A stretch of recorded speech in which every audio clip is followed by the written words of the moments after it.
Alam mo, minsan, ang kailangan mo lang talaga ay mag-appreciate. Yung walang standard yung appreciation mo. Tulad na lang ng wow view deck. Simple lang, pero ang nararamdaman mo, kaya niyang ipaglaban. At dito, pwede mong ipagsigawan. Ang aming pinuntahan ay boundary lamang ng Kalinga, Apayao at Cagayan na matatagpuan sa Tuaw.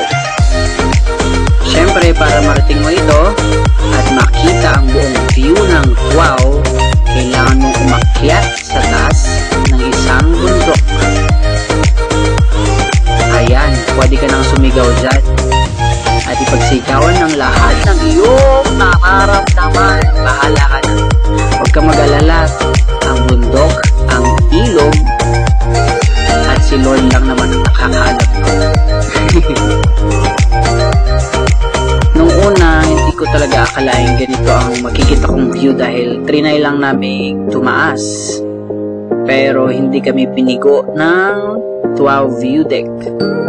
Kaya kung ikaw gusto mong mapag-isa or gusto mo nang magpahangin lang sa tuwing hapon, maaari mong puntahan ang lugar na ito.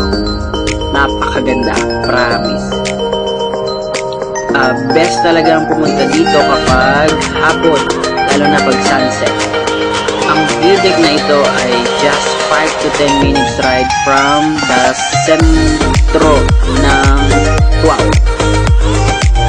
So, if you need a peaceful moment, I recommend the view deck of Tuaw.